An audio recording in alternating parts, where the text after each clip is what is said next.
I'm standing outside the Scott Mission to talk with one of their coordinators, Holly Thompson, in regards to the city's funding for the homeless. Holly Thompson has been the Scott Mission's PR director for 8 years. However, her involvement began in high school, where she worked with their summer camp program. She believes the city is doing their best, however, there is always room for improvement.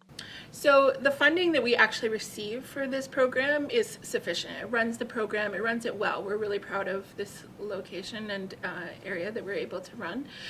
However, we do notice that there's more demand than we can meet here. So there's a limit on how many places we can offer, and that's kind of where the issue is there's more people that need beds than there are beds to have them stay. In addition to shelters and city-ran programs, the church plays a large role in supporting the homeless. Knox Presbyterian Church has been running a program for nearly 20 years. I'm Wendy Rogalski, and I am Church and Ministry Coordinator here at Knox Presbyterian Church.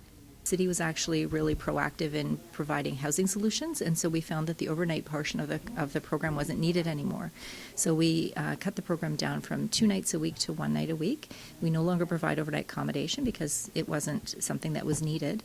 And so kids can now come, they have a hot meal, there's a food bank, and some other services on a Tuesday night.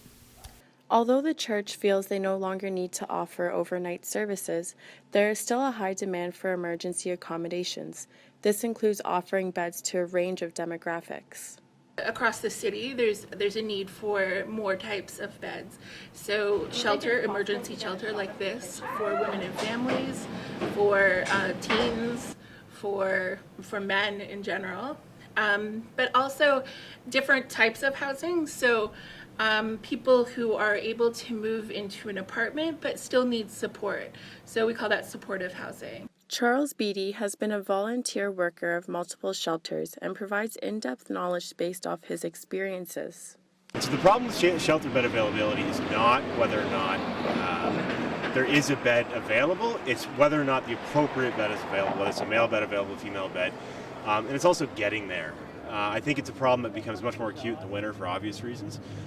This has been Emma Shatoshin for skedline.com.